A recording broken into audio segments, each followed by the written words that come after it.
welcome back to Little Cuts, our weekly mini-sode where we talk about the things that we've been watching recently. I'm Terry. And I'm Mary Beth. This week we are talking neurotic men with mommy issues, a one-shot murder mystery, mommies and maggots. I don't know how I'm supposed to say this. It's trimming season and all the girls be needing. Okay, thank you. Need some good weed or something like that. I don't know. Dracula and a unique take on found footage. Sorry, yes. I was like, I can't read. I don't know how to read. I don't know what the tune is here. I put it out. It's trim-ing C-Z. So I get it. I get it. Did not register. I like it. I like what you were going for. I thought maybe but. I thought because I did Everybody Melt Your Body that one time, and you were like right there, so I was like, maybe she'll get. My brain's a little bit slow right now, so I'm gonna blame that. Well, understandable. Yeah, it's been a weird one, but that's okay. Yeah. But many a movie, many a thing to talk about. So many a thing. Let's start off with neurotic men and mommy issues. So I can finally talk about a bunch of stuff that I have seen, and I have seen a lot of these bigger upcoming releases. So this is BEAU is Afraid, Ari Aster's third feature film.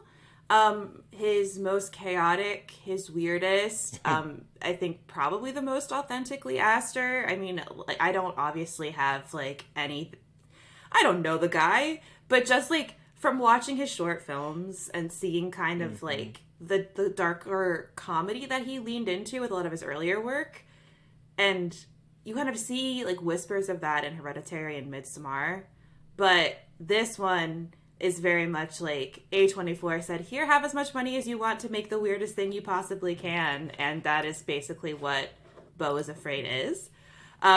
It's a simple premise. Joaquin Phoenix plays a paranoid man named BEAU who is going on a journey home to visit his mother. But it's a 3-hour long, perverted hero's journey with a twinge of an Oedipal complex. And it is one of the best representations of intrusive thoughts I've seen in cinema, because the way that I interpreted it, because I think it's gonna be one of those movies where everyone has a different interpretation, because a lot of it is just right. Huh? But a lot of the world is very much exaggerated, and it feels the way it feels like a manifestation of the way you think when you catastrophize and have intrusive thoughts and have anxiety and expect the worst from things. This world is basically that come to fruition, and it is ridiculous and wild, but also very well thought out. And Joaquin Phoenix is of course incredible. He is the schlubbiest, most pathetic man I've ever seen in this movie. The supporting cast is incredible. Patti LuPone plays his mom, and she fucking kills it. I mean, just She's it's great. So hard to talk about this movie because I don't want to spoil things, but it's hard to spoil because this movie is really an experience more than it is a movie. It does not feel like 3 hours. I think it's paced incredibly well, and I think it's the 3 hours is kind of part of the journey in the experience. I mean, I think that parts of it do drag a little bit because it's a 3-hour long movie. But I do think that there's so much going on to an overwhelming point that it's overstimulating, and that's kind of what I got. I was this needs to be over. I am overstimulated. I am there's so many things happening on the screen in front of me, and I don't have enough time to process it because it's moving so fast. So what you're saying right now reminds me of Mother. Yeah, so it's been compared to Mother. Which is wild because I liked this, but I didn't like Mother. I have not seen Mother in a long time. I love Mother. I fucking hate that movie. But again, haven't seen it in a while. But it feels kind of like Mother. I also, it kind of feels like a perverted Wes Anderson movie a little bit. The trailers give that sort of whimsical Wes Anderson quality. Yeah. Through the Looking Glass. Yeah, exactly. So it is very much almost like vignettes of like a hero's journey where like he is with people, like a group for a certain period of time, and then something happens and he moves on to the next group of people. So it gets why it feels like it moves so fast, because you're moving through different groups and ridiculous nightmare scenarios. So it feels a little it's a little bit easier to chew and digest, basically, to like put it that way. Yeah. How would you rate it in comparison to the other two in terms of like which of his is your favorite? So, right now, or are you leaning towards? Hereditary is like my number one. Beau is Afraid and Midsommar for me. Okay. And just as like a preface, this is nothing like Hereditary and Midsommar. Like, you are not gonna get Aster's two previous movies, while they're like very subversive in specific ways, they're very conventional at the same time. You know what I mean? Like, they're working within genre conventions that we're aware of. He is making really good movies, but again, like, he's working within like traditional narrative conventions. It's pretty easy to follow the stories, kind of thing. This is very experimental. It's very funny. It's not. It is really. It's anxiety inducing, intense. But it's not necessarily a horror movie, unless you want to talk like the horrors of the mind, et cetera, et cetera. But like, it again, like, this is going to be a very interesting one to see what reactions are going to be like, because it is so different. So all of the A24 girlies who have made his movies their personality, like, I'm very curious how they're going to feel about this one, because it's just so different. And Purpurina, there is not an intermission. Unfortunately, there is no intermission. I know that RRR cares about us as people and gives us a break, but Aster said no. Yeah, so just like get ready, just pee right before. And I drank the margarita while I watched it, and I was good, but I did have to pee afterward. But I nursed that margarita because I was like, I don't want to have to get up. Because this is a movie where you get up and you come back and you're going to be in like a completely different place. And you're going to be like... What happened like, in the last the guy 5 sitting minutes? next to me got up and came back, and like I was like, I feel bad for your wife who has to like explain what happened to you, like happened. Because again, like, there's not really a moment that you can really get up and come back and understand. But at the same time, like, yeah, I don't know. It's a journey. And I really liked it. But again, it's going to be one of those divisive movies that everyone's going to be arguing about. It's going to set off discourse all over the place. But yeah. Aster's just like a weird fucking dude. Just a weirdo. Yeah. He has so much... I'm excited to see it. He's so private, but he has so many mommy issues. Like, it's incredible. And, like, maybe one day he'll open up about it, but at the same time, like, he's not obligated to. It's just, like... And maybe I am just, like, projecting too much parasocial bullshit onto this director. It's just, like, you have so many... the through line of all of your movies is, like, relationship problems with the parent. Like, Midsommar was... That was at the beginning. But still, like... Yeah. But anyway, I really enjoyed it. It's fucking nuts. It's gonna be it's overstimulating. It doesn't really make a lot of sense, but just kind of like give yourself over to it and kind of just like let yourself be like kind of, it's like a riptide. Just like, don't fight it. Just go with the flow, and then it'll dump you out when it's done, and you'll be exhausted, but you'll be alive. Don't swim against the current. That's not the most the most positive metaphor I probably could have come up with for this movie. Probably not. It is edible movie vibes. I did not see this stoned. I've been doing less of that. But yeah. So, Beau is Afraid. Hell yeah. Wild. Wild. What's this one-shot murder mystery? I love a good one-shot murder mystery. I mean, who doesn't? And this continues the A24 train because... so we're going to both be covering Panic Fest this weekend. The embargo is up on reviews. I've only seen a few movies already. We'll be watching a whole lot this weekend. But the one that I did watch, because I did get a screener for it, and it had like a short view window, was Medusa Deluxe. Oh, yeah. Which is an A24 movie that will be coming out, I think, in June. And it is A murder mystery set in a competitive hairdressing competition. I just feel like it's such a good setting. And I've heard of this, and I'm so excited to hear you talk about it, because I just feel like it's such a good place to put something fucked up happening. Yeah, and so it opens up with, and you start to like very quickly realize that this is going to be a one take kind of movie where the camera is focusing on this woman who is doing. I mean, the characters' hair in this movie look like they belong in Whoville. It's very avant-garde, up top, little Cindy Woohoo type, shtick. And this woman is doing someone's hair while talking about the fact that the person that is one of the people, I believe, I have to go back and look at my notes, but I believe that he owns owns like a competing studio to hers, was found this morning scalped at the hairdressing competition. And so the camera starts to follow people and you start to think, is it this person? Is it this person? As the camera will follow someone and then veer off and follow someone else. Okay. And sort of like kind of go behind the scenes of like this drama that unfolds, and you start to see that all these people had issues with this guy that was scalped. And see that like there's a lot more other nefarious things that might be going on in the background of this competition. Is it fixed? That kind of stuff. Why was he scalped? There's this security guard that's walking around cleaning up after blood, and you're like, what's his story?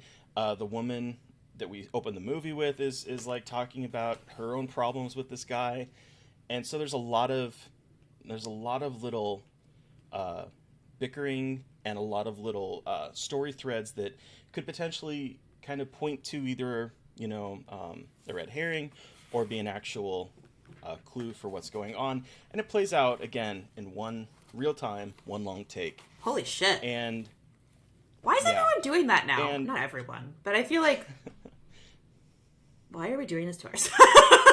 I mean, look, I respect it, but just like I do too. I will say it does, in some parts, it kind of brought down my experience of this movie because there's a lot of walking. Oh, okay. Yeah, the heck. So there's a lot of times where it's just basically padding out that runtime because person has to get from X to Y, and so it just feels like, okay, we're following them. Sometimes interesting things happen. Yeah. But there's a lot of walking in that middle section as the camera continues to follow people. But I think it's really, I think it's fun. I don't think it's one of the best A24 movies I've seen, but I enjoyed it. I don't think it's one that I'll probably either end up owning or going back to, but for what it was a wild trip. It does this really cool thing at one point where there is a time jump, but it's happening while the camera is moving. And so there's like interesting things that at play there, like technically, that I think is really kind of cool, the way that they stage some of the things that happen. So it's fun. I think I'm curious to see what the writer director Thomas Hardiman. I'm curious to see what he's going to do next. But yeah, I really enjoyed it, and it is playing at Panic Fest this weekend. Okay, that was one of the ones I'm going to request, so I'm very excited to check that one out. Yeah, I think it's worth a watch. Cool. I do. Sick. Going back to mommy issues or something. Mommies and Maggots. Mommies and Maggots. I'm really excited about this one. I'm not going to say too much because I know that everyone is like it isn't going to be out for another week. But this is Evil Dead Rise. Obviously, I hosted a screening last week, and I got to see it in all of its disgusting, bloody glory, and I really enjoyed it. This is the fifth one, directed by Lee Cronin, who did A Hole in the Ground, and instead of being Underrated, I know. Hole in the Ground. So kind of taking us from the woods of most of the Evil Dead movies, sans Army of Darkness. But taking what's going on, what is like we've seen with the Necronomicon and the demons, and placing it within an LA high-rise apartment where we have a woman who is a roadie, basically, kind of realizing, fuck, like I am doing a lot of drugs and getting wasted, and she's pregnant, and she's like, I need to go see my family. So she goes, and her only family is her sister and her sister's 3 kids, goes to visit her sister and her 3 kids, and then shit goes down, and yeah. And it's mean. This movie is not afraid to be mean. It's not afraid to kill people of all ages. It is just absolutely gnarly.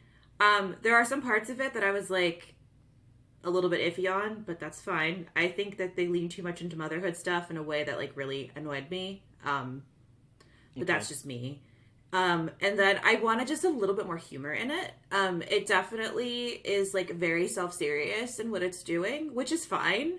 It's just, and like there are some callbacks to stuff in Evil Dead, like the original ones, and I think it does do like a good job with homaging. I just think it's a little bit serious. But that's, I mean, like, again, that's fine. I think Elisa Sutherland, who plays the mom, who is like the kind of main demon, as we've seen in the trailers and stuff, she is fucking incredible. Like, she is terrifying, and the physicality and her facial expressions, like, oh my god, she's incredible.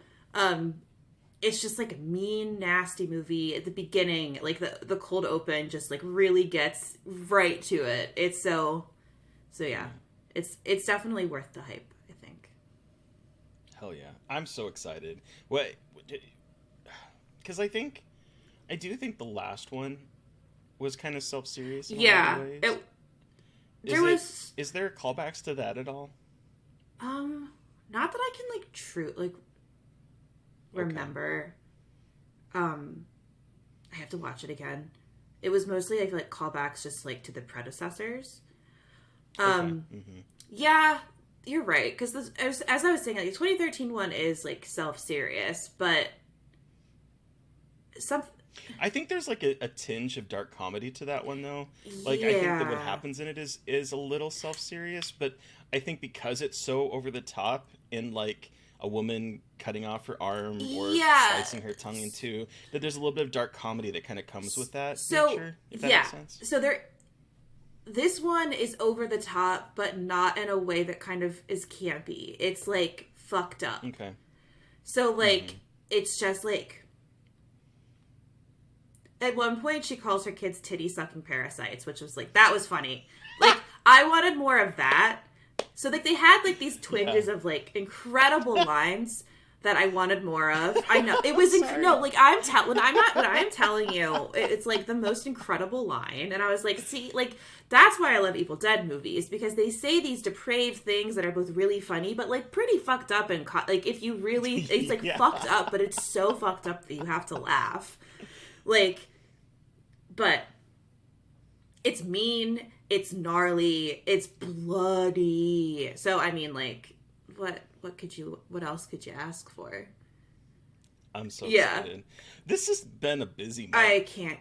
April's really, because I have another fucking movie, and there's a couple other ones coming out too. And there's Dead Ringers show that I'll talk about next week, because there's too many things to talk about.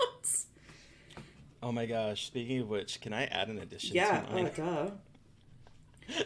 I just like cannot believe how much stuff is coming out in April and March. Like, it's super weird. I feel like I don't know anything coming out in the summer at this point. That's probably a lie, but like right now I feel like everything is coming out now. Ugh. But and I'll talk about this again, but with my next one, but it's like, it is cool to get to see all of these movies coming to theaters. And like, I know that we are still in a pandemic. It's a different, like, the way people are dealing with it is obviously very different. And if you still aren't comfortable going to theaters, please don't go. It's really cool to have theaters coming back, for better, for worse. I know that there's a lot of complicated feelings around that, because I definitely have complicated feelings around that. But it is kind of cool to see all of these horror movies like getting so much attention, because I feel like so many of these big theatrical releases right now are horror or horror adjacent, and it's just cool to see the genre getting that much love. So hopefully that can, it's like an upward trajectory, hopefully. But yeah. It's trimming season and all the girls be needing. All the girls be needing. I need a fat joint. I need a fat joint. I need a fat joint. All right. I think I know what this is, but tell me about this movie from Panic Fest. Okay, so this is the debut feature film, I believe. Yeah. Nope. Oh, it's not? Oh, well. Wait, I just saw that Mia Goth is... Take that back. I just saw Mia Goth is in Blade. She's going to be in Blade, Goddamn, yeah. wow. Anyway, sorry. That's pretty cool.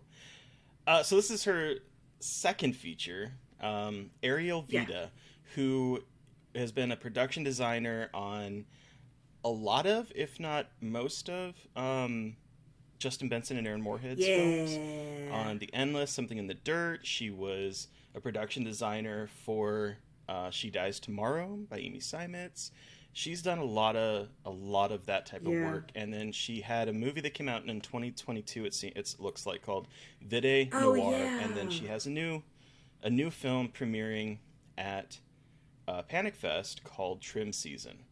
And Trim Season is about a group of young people who end up getting recruited through a friend who is seeing some guy, and he's recruiting the two girls who want to make basically $5,000 in 2 weeks, pretty much. One of them is going through some financial situations. She just got fired from her job. Her car is breaking down. Her phone is cracked. She is getting evicted by her roommate, so she really needs the money. And they are going to go with a couple other people up to a remote marijuana farm to trim marijuana leaves or the buds. I learned more about the actual process of harvesting. I don't know anything about look, I buy it post harvested in a bag, and I'm just like, cool. I don't know anything about the process of getting this to this point, but thank you for your service. Yeah, and so it's yeah. So is it a slasher? Okay. It is. Sorry, I'm asking questions. I want to. No, I'm glad you are. Trim Season. If I were to describe it, I had to think of the best way that I'm going to be probably describing it in my review. Trim Season is Suspiria in a weed field. Oh, fuck yeah. Oh, man. And it's directed by a woman. Oh, my God. This is my shit. You have spoken to my soul on the deepest level possible. And, yeah, it's a bunch of women who are going up to this remote place to trim buds, and weird witchy things are happening around them. There is this woman who is decked out in leather gloves and looking like a goth queen, just walking among the people who owns this farm, and she seems a little witchy. There's weird things happening. The cast is stacked. We have Bethlehem Million, who was in Sick recently, the slasher that we saw back in January.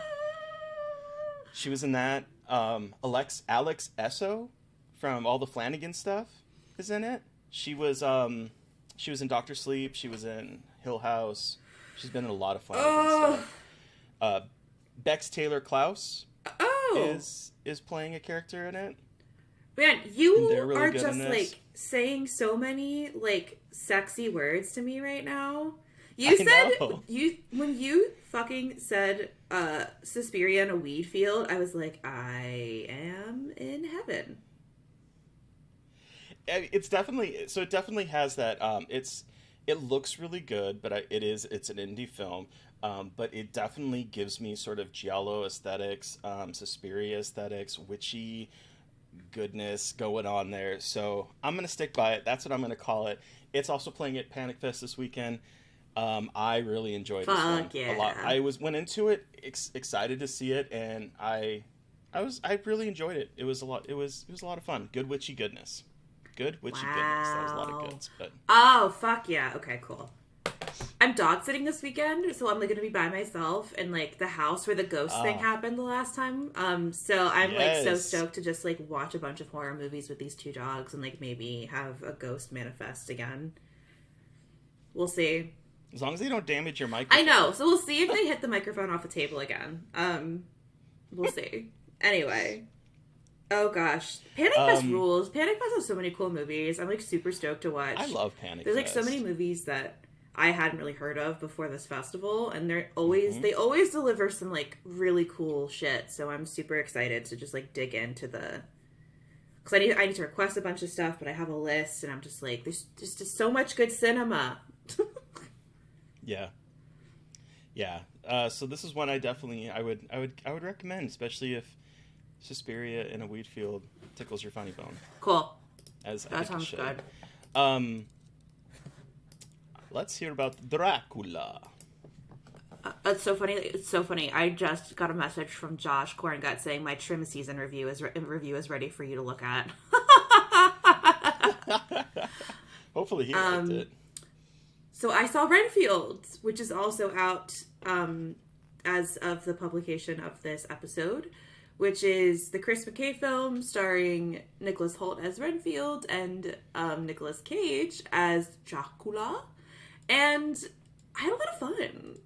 Like, it's not like a game changer, but like, it's super dumb and so like it kind of knows what it is. I feel like there are points where like it might be trying like a little bit too hard, but it also like it's a horror comedy that isn't afraid to be disgusting. I feel like so often horror comedies like aren't gory.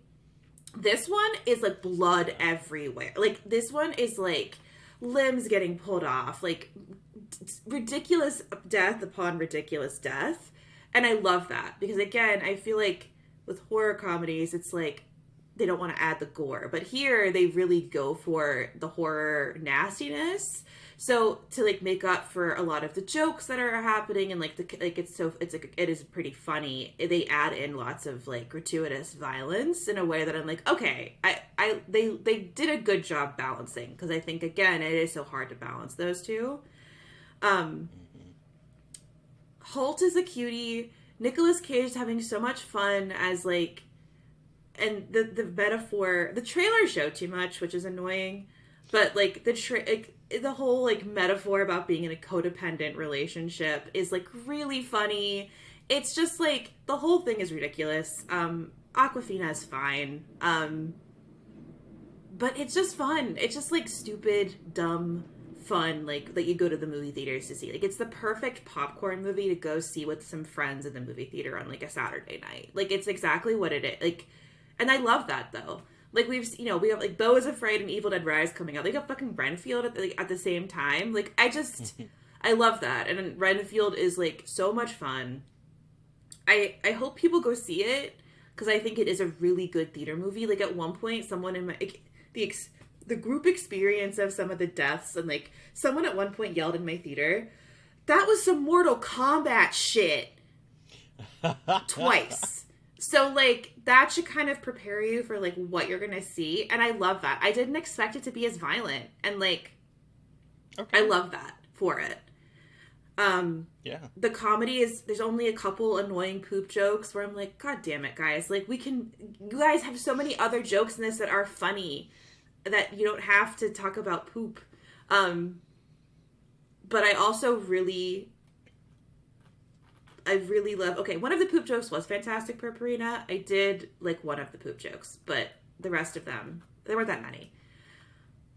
But yeah, it's just fun. It's good, dumb fun. There's some really good callbacks to the original 1931 Bela Lugosi Dracula with like black and white, like the shots of the eyes with Nicolas Cage as Dracula. Like Nicolas Cage was born to play this role. It was really fun to watch him just like ham it up and just be ridiculous.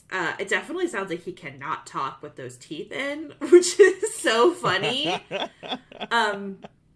But just the whole thing is ridiculous and fun. Like, it's just a fun horror movie. Like, you know, I talked about two, like, very, like, serious, like, cerebral movies, and then there's this one. And I'm like, I love horror. It's just, like, it's just fucking fun. So you could either go see Beau is Afraid or Renfield this weekend. I feel like Renfield will probably get more attention than Beau is Afraid, for a lot of reasons. Oh, see, and it's not playing here. Beau is Afraid is not playing here until the next following week. It's being lumped in with Evil Dead Rise. Oh, interesting. Okay, they're probably A24 is probably like, fuck.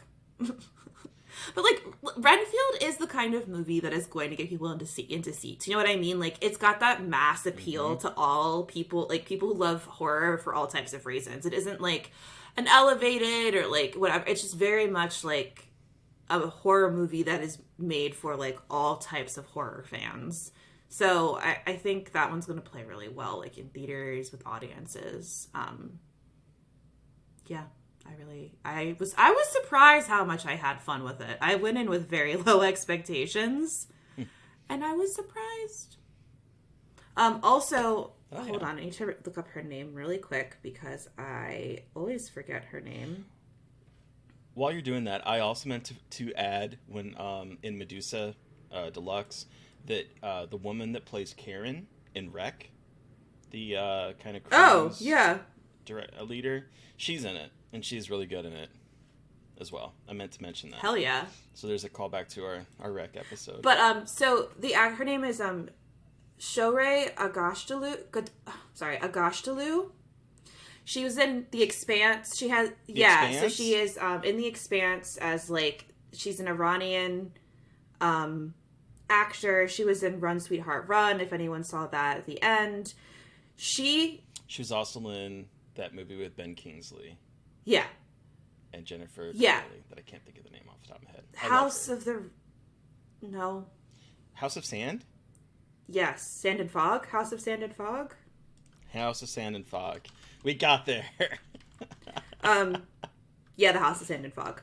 But she is in it as a villain, and this bitch is just she's so good in everything she does. Like, she just has such like an air about her, but she's really. And her voice is just... I just wanted more of her in this just because I love her. But I just love that she's becoming like a genre, like a pop-up of like a strong bad bitch in genre movies. I'm like, continue this for her because I love her. Yeah. She's so good. And she just has this like air about her, especially in this. And her outfits in this are incredible. So yeah. So Renfield, if you want like a fun thing to watch this weekend in theaters, I would highly suggest checking it out. Hell yeah. So before we do move on to the found footage, I wanted to quickly bring up this TV show that I literally binged the entire first season over the course of a few days. From, which is a horrible name because you start trying to Google anything and the word from, and you're not going to get you're going to get anything but this TV show. So as much as maybe it's going to make sense for a title, it's a horrible title. I'm just going to throw that out there because it's just not do anything. However, I wanted to put this out there because season 2 is going to be dropping on April 23rd, and the first season, it's an MGM Plus show, but it's also on Prime. Yeah. So you can watch the first season on Prime. Have you seen From? No, I haven't. I just know a lot about it. I just know that also Josh Korngut watched a bunch of it and is like, holy shit, people are sleeping on this movie. People are sleeping on this. I remember hearing about it when it first came out, and I didn't really. It was streaming on Paramount Plus, or it wasn't even Paramount. I don't know, CBS All Access. I don't remember. It was streaming somewhere. I didn't have it at the time. I just stayed away from it. And I am so angry that I did, but I'm so glad that I watched it now because it's by one of the executive producers of Lost and also director of Lost. That directed a lot of Lost stuff. Jack Bender, who we also talked about with Child's Play 3.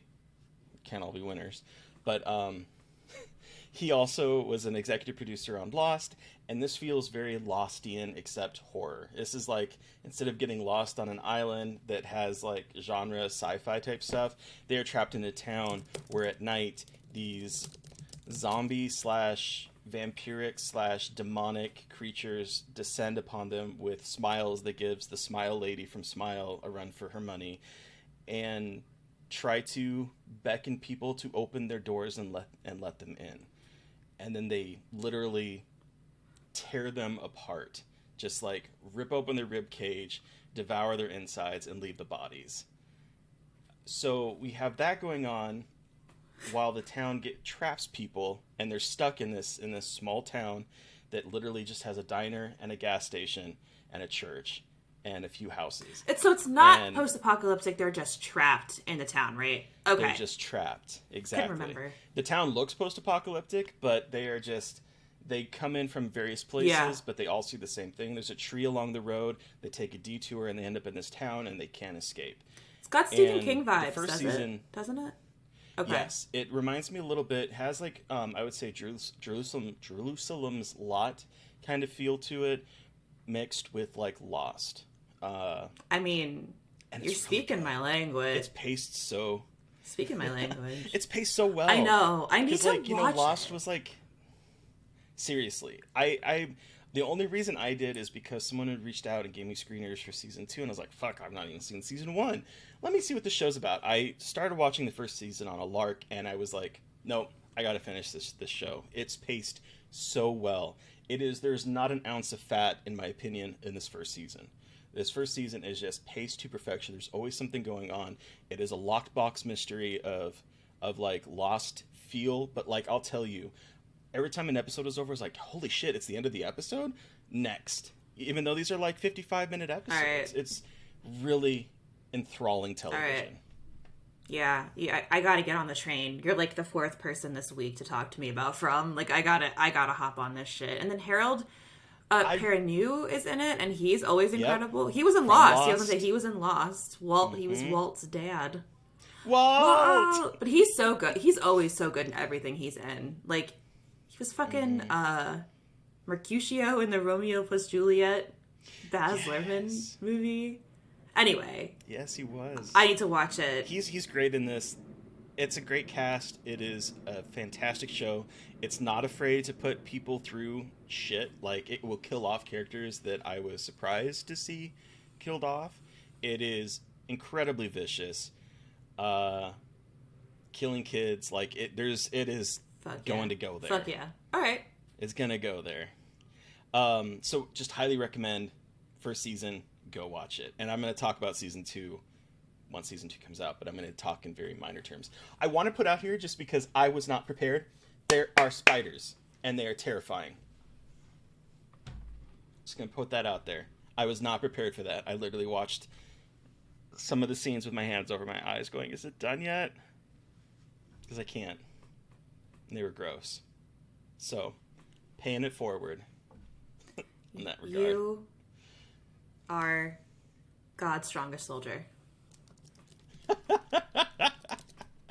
All right, but finally, what is this found footage movie recommended by Tony Kaufman on Patreon that he wanted me to see? What did we watch this week, Mary Beth? We watched the 2015 found footage film SAVAGELAND. I'm very curious about what you think of this movie. I've seen this movie multiple times. I have loved it, and I am very curious because this is like a deep cut found footage movie. This is like we're really putting Terry through the education, like deep cut education parts now. So here's what I will say. So like the premise behind SAVAGELAND, and I think you've talked about this on a Little Cuts episode, I believe. I've talked about it before. I've talked about this movie in at least one occasion, if not multiple. Mm-hmm. So there's like an Arizona-Mexico border town that is wiped out overnight. The only survivor they find happens to be an illegal immigrant, and it follows a sort of like a documentary about his arrest, him basically being railroaded for the murder of dozens of people overnight, and is sentenced to be executed. And then there is a roll of footage that ends up showing up of like, I think 36, is that right? Snapshots that... So. 30 There is, yeah, around that. Probably 30, because most film cameras only take about up to 30 shots, I think. Okay. Yeah, I can't remember exactly the number, but there was like 30-ish shots that this man had taken over the course of the night that show surprising things. And I was surprised at how professional this movie looked for something that is vaguely unheard of. Like, Yeah. I don't think this is one that keeps coming up. No, a this lot. is very much like you really only know about it if you're like a more hardcore found footage head. Like, this is not usually talked about with found footage, unfortunately. Should be. But it definitely is not a title that is like that comes up when like found footage movies are talked about, generally speaking. Mm-hmm. But I was surprised at how professional it was. And I mean, listeners, we're going to talk about spoilers. So as normal, but I just want to throw that out there. If you haven't seen this movie and you want to, It's this is a streaming. good time It's pretty easy to stop. find it on streaming, I believe. I think it's on Tubi. I watched it on It's Tubi. on Tubi. Yeah, I knew it was on Tubi. That's the only place I think it was available Yeah. for me was on Tubi. But it might be on the Roku channel too, according to IMDb. Yeah. Oh, there's like a disconnect. Oh, Are we connected? Are we good? I think so. There's like a delay. Oh.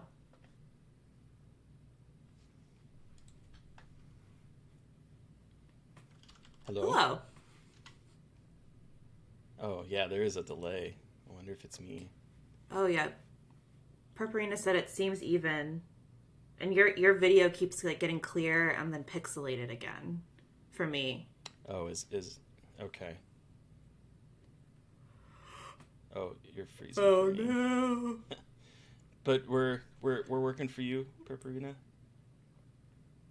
Okay. Okay. All right.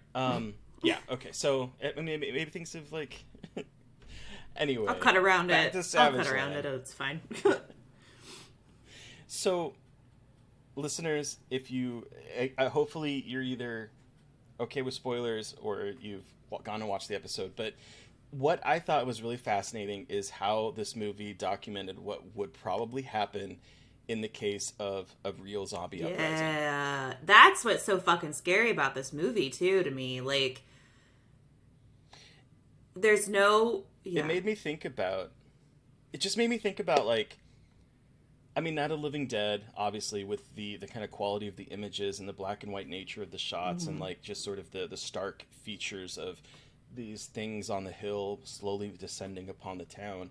But it just got me thinking, oh God, if this were to really happen and we were to really have zombies happening, you would not be able to tell that there was something happening, because it would just be dead bodies that would be cut apart and shot in the head. And if you're the only survivor in a town of dead bodies that have been eaten by the zombies, who are either A, dead, or B, have moved on to their next meal, it's going to look like you did it. And that, to me, was like, oh, that's actually kind of terrifying and smart. So that is one thing I really did like about It's this. a really smart take on both found footage and zombies. Like, you know, we've, especially in 2015, that was like probably the tail end of like the zombie train that we were on for a while in popular culture.